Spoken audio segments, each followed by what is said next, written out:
నమస్తే welcome to BCN news. ఈ రోజు వార్తలతో మీ ముందున్నది తేజస్విని। ముందుగా ముఖ్యాంశాలు। తాళ్లపాలెంలో ఉత్సాహంగా ప్రజాగళం బహిరంగ సభ, కూటమిని గద్దెనెక్కించాలంటూ ప్రజలకు మోదీ పిలుపు। అధికారుల బదిలీలపై సీఎం జగన్మోహన్ రెడ్డి అభ్యంతరం, వచ్చే ఎన్నికలు సరిగా జరుగుతాయనే నమ్మకం లేదంటూ వ్యాఖ్య।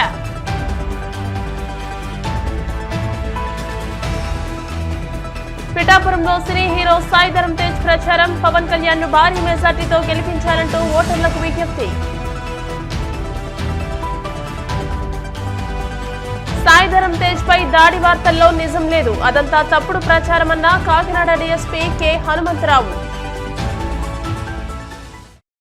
అనకాపల్లి జిల్లా తాళ్లపాలెంలో ఎన్డీఏ భాగస్వామ్య పక్షాల ఆధ్వర్యంలో ప్రజాగళం బహిరంగ సభ నిర్వహించారు। ఈ సభలో ప్రధాని మోదీ హాజరయ్యారు। ఈ సందర్భంగా ఆయన మాట్లాడుతూ వచ్చే నెల 4న ఆంధ్రప్రదేశ్, ఢిల్లీలో ఎన్డీఏ ప్రభుత్వం జెండా రెపరెపలాడబోతుందని ప్రధాని మోదీ తెలియజేశారు। డబుల్ ఇంజన్ సర్కార్తో వికసిత ఆంధ్రప్రదేశ్, వికసిత భారత్ సాధ్యమని అన్నారు। అభివృద్ధి చెందుతున్న భారత్ నినాదంతో జరుగుతున్న ఎన్నికలు ఇప్పుడు జరుగుతున్నాయని పేర్కొన్నారు। ఆంధ్రప్రదేశ్ వికాసం కోసం కేంద్ర ప్రభుత్వం పనిచేస్తుందని మోదీ పేర్కొన్నారు। మరోవైపు రైల్వే జోన్ కేటాయించిన నిర్మాణాలకు అవసరమైన భూములు రాష్ట్ర ప్రభుత్వం ఇవ్వలేదని, వైఎస్ఆర్ ప్రారంభించిన ఉత్తరాంధ్ర సృజన స్రవంతి సాగునీటి ప్రాజెక్టులను రాష్ట్ర ప్రభుత్వం అడ్డుకుంటోందని ఆరోపించారు। అనంతరం చంద్రబాబు మాట్లాడుతూ ఎన్డీఏ గెలుపును ఎవరూ ఆపలేరని, అవినీతి వైసీపీ ప్రభుత్వం ఇంటికెళ్లడం ఖాయమని అన్నారు। వికసిత్ భారత్ మోదీ లక్ష్యమైతే వికసిత్ ఆంధ్రప్రదేశ్ తన లక్ష్యమన్నారు। కూటమి మేనిఫెస్టో ముందు వైసీపీ మేనిఫెస్టో వెలవెలబోయిందని, 25 లోక్సభ, 160 శాసనసభ సీట్లలో కూటమిదే విజయమన్నారు। నా ఆంధ్ర కుటుంబ సభ్యులందరికీ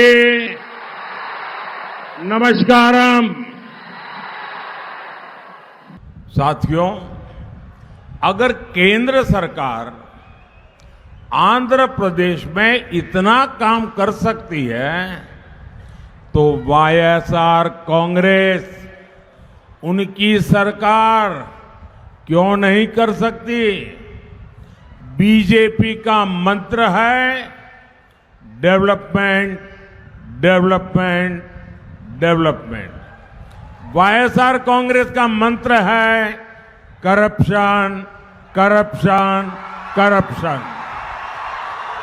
ये विकास के हर कार्य में ब्रेक लगा रहे हैं।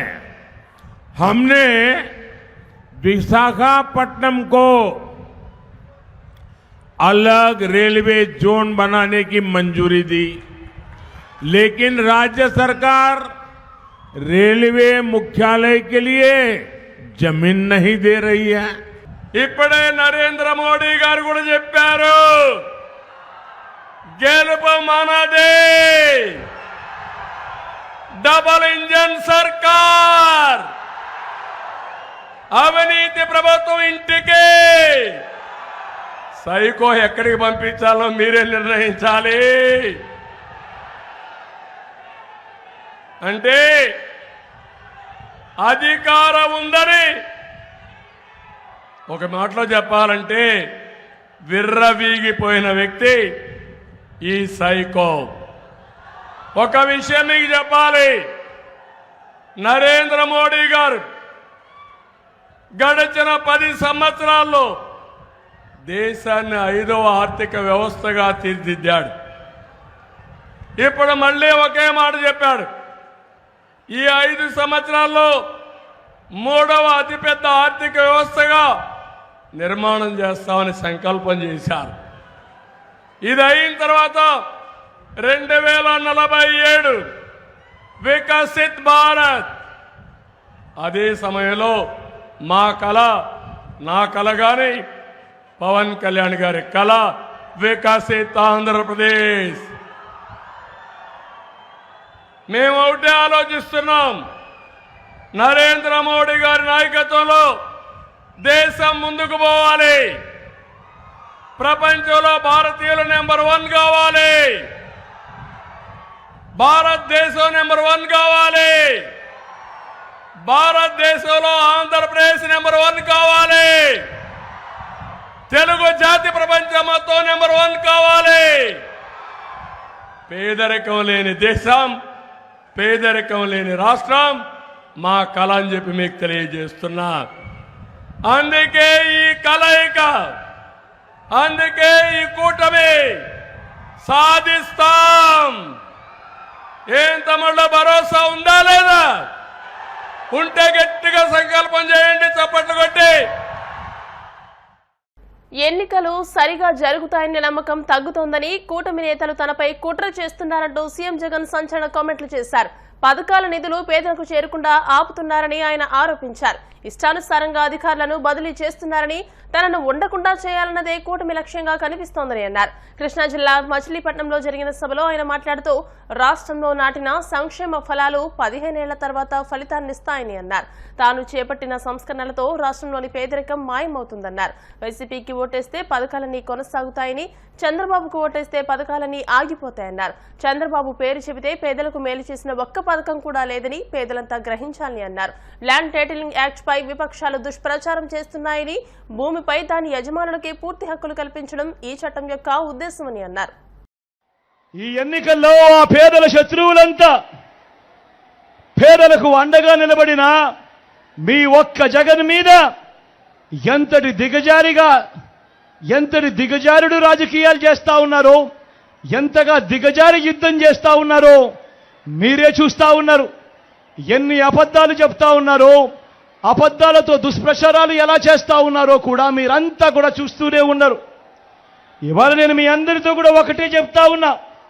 ఈరోజు ఇన్ని దుష్ప్రచారాలు ఎందుకు చేస్తా ఉన్నారు అనంటే దానికి కారణం చంద్రబాబు నాయుడు గారికి 14 ఏళ్ళు ఆయన ముఖ్యమంత్రిగా పరిపాలన చేశాడు. చంద్రబాబు నాయుడు 3 సార్లు ముఖ్యమంత్రి అంటాడు. 14 ఏళ్ళు ముఖ్యమంత్రిగా పరిపాలన చేశాడు. 14 ఏళ్ళు ముఖ్యమంత్రిగా పరిపాలన చేసిన వ్యక్తి ఆ చంద్రబాబు పేరు చెప్తే ఏ పేదకైనా కూడా ఆయన చేసిన ఏ ఒక్క మంచైనా గుర్తుకు వస్తుందా అని అడుగుతా ఉన్నాడు మీ బిడ్డ. ఈరోజు ఎంతగా దిగజారిపోయారు అనంటే వీళ్ళంతా కూడా రాష్ట్రం పరువు ఏమవుతుంది, ఈ మాదిరిగా దుష్ప్రచారాలు చేస్తే అన్న కనీసపు ఇంకిత జ్ఞానం కూడా లేకుండా దుష్ప్రచారాలు చేస్తూ వస్తా ఉన్నారు. ఈ మధ్యకాలంలోనే మీ అందరూ గమనించే ఉంటారు. ఈ మధ్యకాలంలోనే ఇంకో దుష్ప్రచారం ల్యాండ్ టైటిలింగ్ యాక్ట్ మీద మీ అందరికీ గుర్తుందా?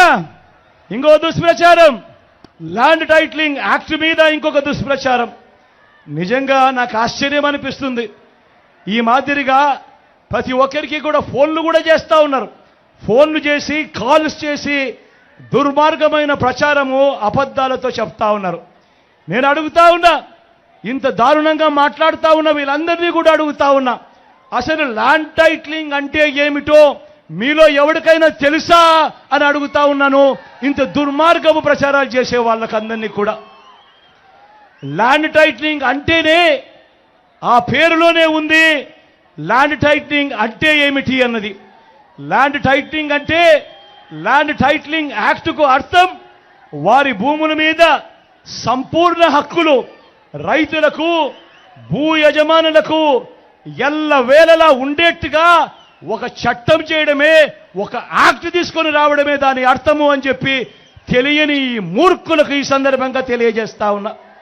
మనం చివరకు ఒక చెల్లెమ్మల కోసం మనం బటన్లు ఏదైతే నొక్కామో అవన్నీ కూడా ఏదైతే ఆన్గోయింగ్ స్కీమ్స్ ఏవైతే ఉన్నాయో అవి ఆన్గోయింగ్ స్కీమ్స్ అయినప్పటికీ కూడా ఎన్నికల కమిషన్కు మీద వీళ్ళు ఒత్తిడి తీసుకొని వచ్చి ఆ ఆన్గోయింగ్ స్కీమ్స్ ద్వారా ఆ అక్క చెల్లెమ్మల ఖాతాలకు పోవాల్సిన డబ్బులు కూడా దిక్కుమాలిన చంద్రబాబు నాయుడు ఆపుతున్నాడు అనంటే ఇంతకన్నా దుర్మార్గం ఎక్కడైనా ఉంటుందా అని అడుగుతా ఉన్నాడు మీ బిడ్డ. సినీ హీరోగా కాకుండా జనసేనానికి ఒక సైనికుల్లా పిఠాపురం నియోజకవర్గంలో ప్రచారం చేయడానికి వచ్చానని, ఇక్కడి ప్రజల ఆదరణ చూస్తే 1,00,000 ఓట్ల మెజార్టీతో జనసేనాని కొణిదెల పవన్ కళ్యాణ్ గెలవడం ఖాయం అనిపిస్తుందని సాయిధరం తేజ్ అన్నారు. పిఠాపురం ఎమ్మెల్యే అభ్యర్థిగా పోటీ చేస్తున్న కొణిదెల పవన్ కళ్యాణ్ కు మద్దతుగా సినీ హీరో సాయిధరం తేజ్ పిఠాపురం నియోజకవర్గంలో రోడ్ షో నిర్వహించారు. కందరాడలో ముందుగా డాక్టర్ పిల్లా శ్రీధర్ నేతృత్వంలో సాయిధరం తేజ్ ను జనసేన పార్టీ నాయకులు, కార్యకర్తలు ఘనంగా సన్మానించారు. అనంతరం ప్రచార వాహనంపై జనసేన పార్టీ నాయకుడు డాక్టర్ పిల్లా శ్రీధర్, బీజేపీ పిఠాపురం ఇన్ఛార్జ్ బుర్రా కృష్ణంరాజుతో కలిసి ముందుగా పిఠాపురం మండలం పాత కందరాడ నుండి రోడ్ షో ప్రారంభించి ఎఫ్కే పాలెం జంక్షన్, కొత్త కందరాడ, కుమారపురం, చిత్రాడ గ్రామాల మీదుగా గొల్లప్రోలు మండలం, చినజగ్గంపేట, వన్నపూడి, తాటిపర్తి గ్రామాల్లో కొనసాగింది. రోడ్ షోలో సాయిధరం తేజ్కు అడుగడుగునా ప్రజలు బ్రహ్మరథం పట్టారు. వేల సంఖ్యలో జనాలు రావడం జరిగింది. ఈ కార్యక్రమాన్ని దగ్గరుండి జన సైనికులు, వీర మహిళలు, అదేవిధంగా తెలుగుదేశం నాయకులు, బీజేపీ నాయకులు దగ్గరుండి చేయడం జరుగుతుంది. ఇంకెన్నో రోజులు లేదు, కేవలం వారం రోజుల్లో ఎలక్షన్ రాబోతుంది. పిఠాపురంలో కనీ విని ఎరుగని రీతిలో మొట్టమొదటిసారిగా ఒక పార్టీ అధ్యక్షుని మేము అందరం కూడా గెలిపించుకోవడానికి పిఠాపురం ప్రజలందరూ కూడా సిద్ధంగా ఉన్నారు. పవన్ కళ్యాణ్ గారు గాజు గ్లాస్ గుర్తు ఎమ్మెల్యేది 4వ స్థానం 4వ నెంబర్లో ఉంటుంది.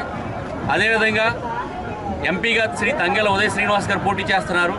అది కూడా గాజు గ్లాస్ గుర్తే, అది 9వ నెంబర్లో ఉంటుంది ఎంపీది. కాబట్టి ప్రజలందరూ కూడా ఈ విషయాన్ని గమనించి ఎమ్మెల్యేకి 4వ నెంబర్లో ఉన్న గాజు గ్లాస్ని, అదేవిధంగా ఎంపీకి 9వ నెంబర్ ఉన్న గాజు గ్లాస్ గుర్తుపై వేసి అఖండ మెజారిటీతో ఎమ్మెల్యే మరియు ఎంపీ ఇద్దరిని కూడా మనం అందరం గెలిపించుకోవాలి. అదేవిధంగా పవన్ కళ్యాణ్ గారు రానున్న 5 సంవత్సరాల్లో పిఠాపురం నియోజకవర్గాన్ని చాలా అద్భుతంగా అభివృద్ధి చేస్తారు. దానికి ఆల్రెడీ కూడా చాలా వరకు మనకి సూచనలు కూడా కనిపిస్తూ ఉన్నాయి. పవన్ కళ్యాణ్ విజయం కూడా చాలా అత్యధిక మెజార్టీలో, ఇప్పటి వరకు ఏ ఎలక్షన్లో ఏ నాయకుడు గెలవలేని రీతిలో ఇక్కడ 1,00,000 ఓట్ల పైన మెజార్టీతో ఆయన గెలవడానికి సిద్ధంగా ఉన్నారు. ప్రజలందరూ కూడా ఎప్పుడెప్పుడు ఎలక్షన్ వస్తుందో అని చెప్పేసి వెయిట్ చేస్తున్న తరుణం ఇక్కడ ఉంది. కాబట్టి పిఠాపురం ప్రజలందరూ కూడా చాలా సంతోషంతో ఉన్నారు పవన్ కళ్యాణ్ ఓటేయడానికి. ఈ సందర్భంగా తెలియజేసుకుంటున్నారు. కృష్ణా జిల్లా పెనమలూరుకు చెందిన ఘటనపై మహిళా కమిషన్ సీరియస్ అయింది. ఈ ఘటనపై కేసును సుమోటోగా స్వీకరించింది. దీనిపై సమగ్ర విచారణ చేపట్టాలని, పూర్తి వివరాలు వెల్లడించాలని కృష్ణా జిల్లా ఎస్పీకి మహిళా కమిషన్ చైర్పర్సన్ గజ్జల వెంకటలక్ష్మి లేఖ రాశారు. నిందితుడికి కఠిన శిక్ష పడేలా చర్యలు చేపట్టాలని ఆదేశించారు. రాజకీయం పేరిట ఇటీవల తెలుగుదేశం పార్టీకి చెందిన కొంతమంది కీచకులు మహిళలపై చేస్తున్న అరాచకాలపై ఉక్కుపాదం మోపాలని, వారి భారతం పట్టేలా చర్యలు తీసుకోవాలని కోరారు. బాధిత మహిళ వివరాలపై గోప్యత పాటించాలని, రక్షణ కల్పించాలని సూచించారు. కంకిపాడుకు చెందిన పెనమలూరు నియోజకవర్గంలో టీడీపీ అనుచరుడు, బోడే ప్రసాద్ అనుచరుడు, అదేవిధంగా పార్థసారథి అనుచరుడు అయినటువంటి కిరణ్ అనే వ్యక్తి ఒక మహిళ పట్ల అసభ్యంగా ప్రవర్తించిన తీరు సోషల్ మీడియా మాధ్యమాల ద్వారా చూసి మహిళా కమిషన్ దీన్ని సుమోటోగా స్వీకరించడం జరిగింది. ఈరోజు ఎస్పీ గారికి కూడా మేము మెయిల్ చేయటం జరిగింది. అలాంటి వ్యక్తుల మీద చర్యలు తీసుకోవాలని కోరడం జరిగింది. ముఖ్యంగా ఆ వ్యక్తి మేము వీడియోలో చూసిన దాన్ని బట్టి, అదేవిధంగా సోషల్ మీడియా వాట్సాప్ మాధ్యమాలలో చూసిన దాన్ని బట్టి తనకు ఫోన్పే చేశానని, తాను ఫోన్ చేస్తేనే వచ్చానని మాట్లాడుతూ ఆ మహిళ ఇంటి మీద దౌర్జన్యం చేస్తూ ఆమెకు సంబంధించిన కొన్ని ఇంటికి సంబంధించిన వస్తువులన్నింటినీ కూడా బయట పారవేస్తూ పగలగొట్టడం జరిగింది. అదేవిధంగా ఆమె పట్ల ఒక సెక్సువల్ హరాస్మెంట్, ఏ విధంగా అయితే అసభ్యకరమైన మాటలు మాట్లాడుతూ ఆమెను నిజంగా అనరాని మాటలు మాట్లాడుతున్న తీరు నిజంగా మహిళా కమిషన్ ఖండిస్తోంది. ఇలాంటి రాజకీయాలలో ఉన్న వ్యక్తులు, రాజకీయ నాయకుల అండదండలు చూసుకొని ఒక కీచకులలాగా మహిళల పట్ల ప్రవర్తిస్తున్న తీరు ఆక్షేపణీయం. నిన్ననే ఒక జనసేనకు సంబంధించిన వ్యక్తి కూడా ఒక మహిళ పట్ల అసభ్యంగా ప్రవర్తిస్తూ మేము అధికారంలోకి వస్తే మీ అంతు తెలుస్తామంటూ మహిళల పట్ల ఎంత దారుణంగా దిగజారి మాట్లాడుతున్నారు అంటే మీ శారీరక అవసరాల కోసం మహిళలను ఎంత ప్రలోభ పెడుతున్నారు, ఏ విధంగా భయపెడుతున్నారు, ఏ విధంగా దౌర్జన్యాలకు తెగబడుతున్నారు అన్న వరుస సంఘటనలు చూస్తూ ఉంటే ఇలాంటి వ్యక్తుల రాజకీయాలు ఇంత మహిళల మీద రాజకీయాలను చేయటం ఏంటి అన్నది నిజంగా ఆ సభ్య సమాజము సిగ్గుపడే విధంగా ఉంది వీళ్ళ తీరు. కాబట్టి ఇలాంటి వ్యక్తులను మరొకసారి మహిళల జోలికి రాకుండా కఠిన శిక్షలు వేసే విధంగా చర్యలు తీసుకోవాలని కూడా ఎస్పీ గారిని కోరడం జరిగింది. అదేవిధంగా ఈ వ్యక్తి రౌడీ షీటర్ అని కూడా చెప్తున్నారు. కాబట్టి పోలీసులతో మేము విచారించినప్పుడు అతని మీద రౌడీ షీటర్ కూడా ఉంది అని చెప్తున్నారు. కాబట్టి ఎలక్షన్ ముందు ఇలాంటి రౌడీ షీటర్లను అదుపులోకి తీసుకోవాల్సిన అవసరం కూడా ఉందని తెలియజేసుకుంటూ ఆ మహిళకు, అదేవిధంగా ఈ ఆంధ్రప్రదేశ్ రాష్ట్రంలో ఉన్న ప్రతి మహిళకు అండగా ఉంటుంది మహిళా కమిషన్. మీకు ఎటువంటి ఆపద కలిగినా సరే ధైర్యంగా ముందుకు రండి. అలాంటి కీచకులతో పోరాడే విధంగా మీకు సహాయంగా మహిళా కమిషన్ ఉంటుంది. ఇప్పుడు కాసేపు ప్రకటనలు.